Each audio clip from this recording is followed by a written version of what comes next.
This show is supported by Odoo.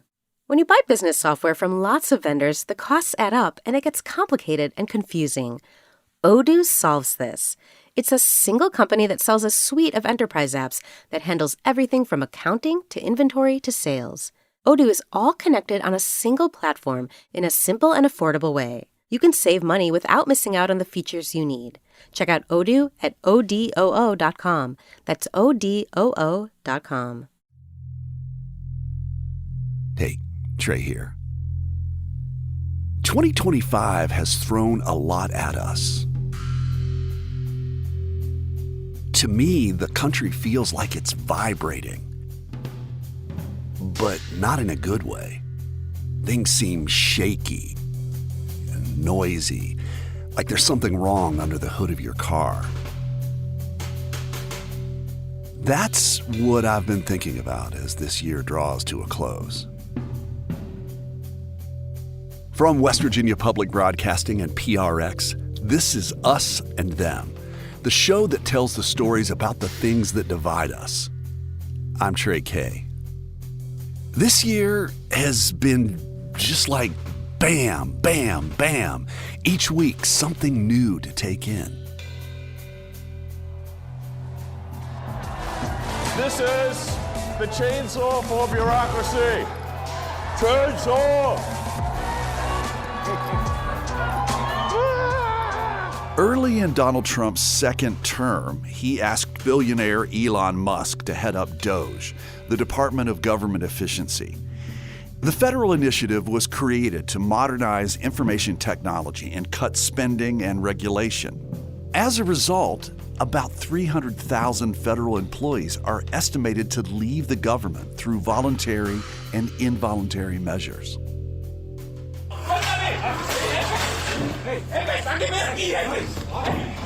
Video shared by immigrant advocacy organization Escucha Mi Voz shows a grocery store worker in Iowa being arrested by ICE agents in plain clothes. While DOGE slashed the budgets of many federally funded programs like USAID, the Trump White House rolled out its bold new approach to immigration. Tonight, President Trump's immigration crackdown ramping up, with sweeping raids across the state of Florida.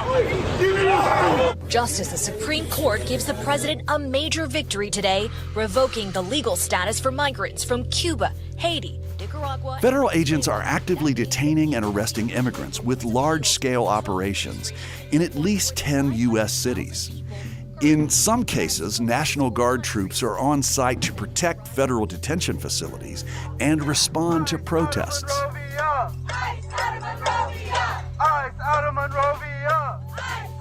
The Trump administration reports it has deported more than 527,000 people. However, some local mayors and governors are pushing back. Here's Illinois Governor J.B. Pritzker. They're pulling people out of their houses. They're asking them for proof of citizenship because they're brown or black. That is, a country that I don't think any of us should accept, and a president we should not accept. And globally,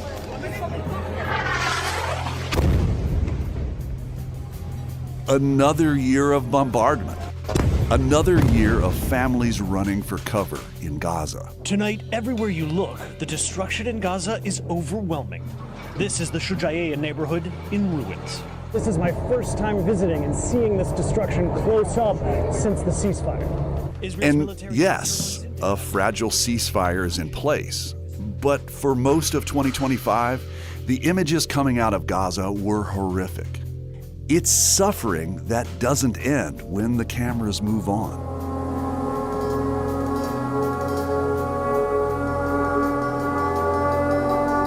And while Gaza was struggling, another fault line continued to widen.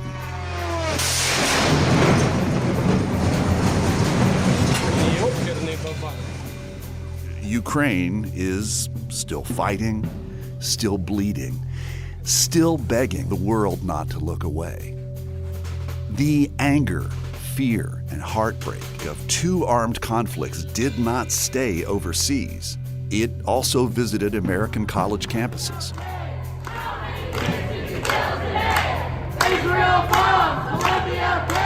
Lawmakers are warning colleges crack down on pro-Palestinian protests or lose funding.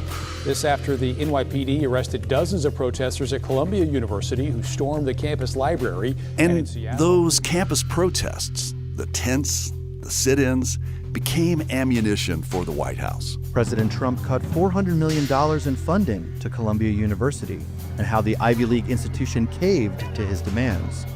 In the spring. And it isn't just money and speeches.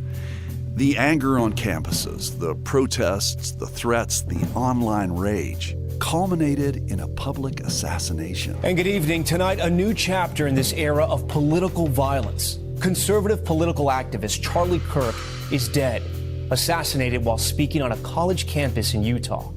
These videos. Charlie Kirk was shot dead right in front of college students, under a white tent, in the middle of what Kirk called an American comeback tour. Now, President Donald Trump has opened a new series of military actions far from our borders. Since early September, President Donald Trump has ordered a series of controversial military strikes on boats in the Caribbean and the Eastern Pacific. The administration says the vessels were smuggling drugs from Venezuela and from Colombia. On cable news, it sounds at first like another front in the war on drugs. Narco-terrorists, kinetic strikes, boats blown out of the water. This morning, did the Trump administration commit a war crime? President Trump is defending Pentagon Chief Pete Hegseth over questions about deadly U.S. military strikes on alleged drug boats. From the podium, Secretary Hegseth's message is simple: protect Americans, destroy cartels. But underneath that language, lawyers and lawmakers are asking different questions. Obviously, if that occurred, that would be very serious, and I agree that would be an illegal act. Who's allowed to give the attack order? And what happens to a democracy when war powers slide quietly off the books and onto a YouTube clip? And then, like so much else this year, the violence looped back home. And as we approach the top of the hour, there has been reports of 2 National Guard members shot in D.C. This is happening near the White House. You see 2 young Guard soldiers in uniform, both from West Virginia, shot in the nation's capital the night before Thanksgiving. Our state flag on their shoulders. Families back home watching the footage on cable news. We're gathering together as a community, as a state, and as a family, bound by grief, but to honor the life, the courage, and the spirit of Sarah Beckstrom. Many of these events have one thing in common: expanding presidential power in the name of keeping Americans safe. But in West Virginia, safety now has faces. Sarah Beckstrom and 24-year-old Andrew Wolf, who's clinging to life. As the year comes to a close, national security no longer feels abstract.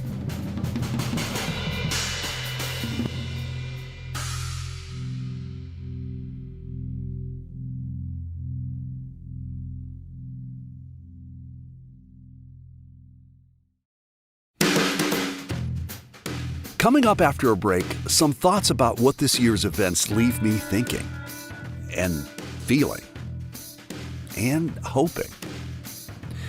I'm Trey Kay, and this is Us and Them from PRX and West Virginia Public Broadcasting. This program is supported in part with grants from the CRC Foundation. In difficult times, music gives us peace, brings us together, and helps heal us. It calms our nerves and brightens our days. That's why we're bringing you classic episodes of Mountain Stage on air and in our podcast. This is Larry Gross, host of Mountain Stage. Find something that's familiar or brand new and feel the power of live music on our website, mountainstage.org. Hey, it's Trey, and you're listening to Us and Them from PRX and West Virginia Public Broadcasting. I'm always a little reflective at this time of year. At Us and Them, we spend most of our time listening and learning. The first 100 days of this new Trump administration felt less like a transition and more like a shockwave. It seemed like a flood-the-zone approach to governing, a political shock and awe.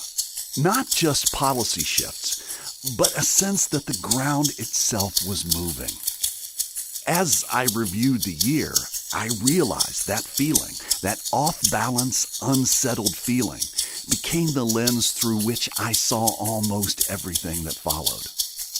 That may be why I've been stuck lately on Donald Trump's slogan. Or rather, the slogan Ronald Reagan created for his 1980 presidential campaign. The slogan Donald Trump trademarked in 2015. And the words that are now synonymous with his brand. And we will make America great again. Thank you very much. God bless you all. Thank you. As a slogan, Make America Great Again confuses me. While I don't think America is perfect, I'm not sure when this country stopped being great.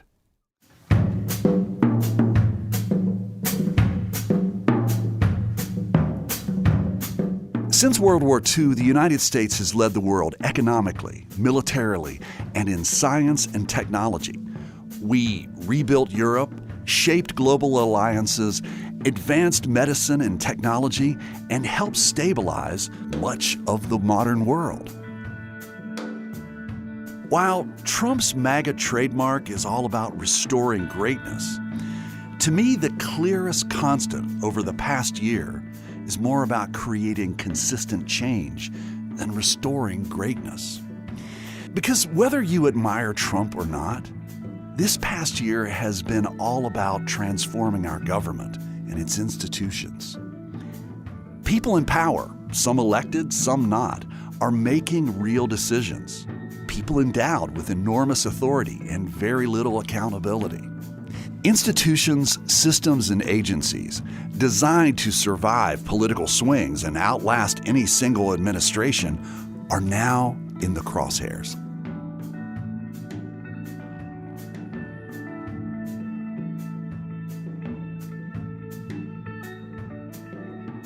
This isn't just casual observation as our nation's policies shift.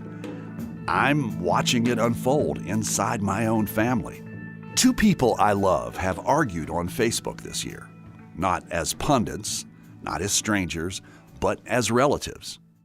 One has spent years with America's foreign aid organizations to strengthen democratic institutions in fragile parts of the world. They are furious about the early cuts to supposedly improve government efficiency. To them, this is America abandoning its global responsibility. My other relative sees it through a different lens. For years, they say we've bled ourselves dry, fixing the world while ignoring people here at home. They support President Trump's changes, calling it kind of a shock to the system. They say if we hit it hard enough with the biggest hammer possible and break it open, then maybe something stronger will grow back. Watching that exchange on social media, I stopped thinking about this year as a time of shifting institutions and values. I see it now as something closer to home. My own family being pulled apart by different ideas of what America's responsibility actually means.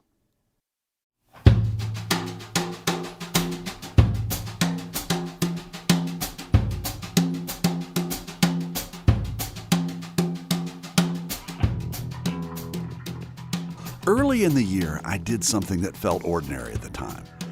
I submitted a grant proposal to the National Endowment for the Humanities, or NEH. For more than a decade, funding through the NEH and the West Virginia Humanities Council made my work possible. Then the ground shifted. Funding through the National Endowment for the Humanities was drastically reduced as part of the work of Elon Musk's DOGE team. state humanities councils began suspending or shrinking their grant programs. Money we had relied on for more than 10 years simply disappeared. There was a time when this kind of funding wasn't controversial at all. The National Endowment for the Arts was treated as a strategic asset. During the Cold War, when authoritarian regimes were jailing artists and silencing writers, the United States chose a different message. We paid artists. We funded risk.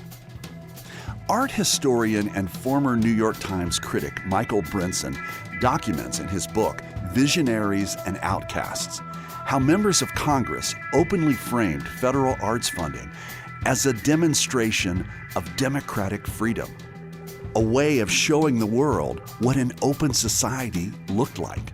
The National Endowment for the Humanities grew out of this same moment in American life, built on the belief that a healthy democracy doesn't just defend itself with weapons, but with ideas, history, scholarship, and cultural memory. We subsidized dissent. We invested in thought. We told the world, this is what freedom looks like.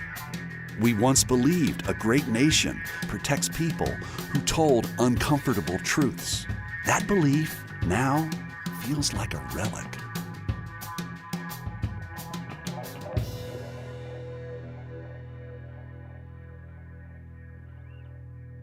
Yet another change to our government and its institutions hit me where I live. For more than 2 decades, I've worked for public media organizations. I know its blind spots. I've experienced its perceived elitism. I've watched some journalists talk about rural communities rather than speaking with them. I've seen conservative audiences dismissed instead of understood. And sometimes I've been a part of these failures. But I also know what public media was meant to be. An alternative to news and information journalism that's defined by commercial market pressure. That alternative is now under fire. In West Virginia, the legislature made deep cuts to West Virginia public broadcasting. Nationally, Congress passed legislation in 2025 that eliminated the Corporation for Public Broadcasting, ending nearly 6 decades of support for public radio and television. We're moving from a model where both political parties guarded certain civic structures to one where everything is binary. Our vision or yours, funded or erased, preserved or dismantled. To me, that isn't evolution. It's whiplash. Through my work on Us and Them, I've spent years in rooms with people who don't trust each other, while still encouraging conversation. I hear self-described conservatives say they feel mocked or erased. I hear people who say they're progressive describe a fear of losing hard-won protections. I hear truth and exaggeration on both sides. This year, those rooms felt different. Quieter, more cautious, more guarded. People are less willing to speak freely, more fearful, especially when it involves talking about matters of race, gender, and criminal justice reform. There's a sense that some of the rules and laws we've assumed were permanent aren't permanent anymore. Institutions should evolve. Renewal is essential. But so is this. A nation without guardrails doesn't become freer. It becomes more fragile. It's not clear what will survive the next few years under the Trump administration. I don't know which systems stabilize and which collapse. I don't know what our democratic institutions will look like. What I do know is this. The only thing that has ever brought us closer together is to listen to each other. It's not about agreement or surrender, but it's a stubborn decision to stay in the room together. together, to keep talking. That doesn't solve everything, but it may be the last guardrail we still control.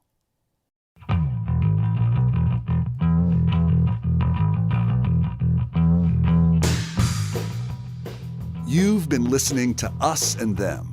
Our team for this show was me, Trey Kay, Amy Eddings, and Kate Smith.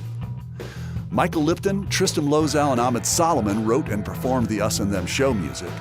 Mark Lerner designed our logo. Lelena Price provides us with images for the web. The marvelous people at PRX and West Virginia Public Broadcasting make Us and Them possible. So do grants from the CRC Foundation. Hey, we'd love to hear your thoughts about this episode.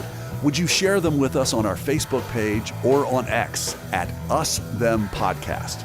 Us and Them was originally developed with assistance from the mentorship program at AIR, the Association of Independents in Radio. It's been quite a year. We'll see you next time on Us and Them.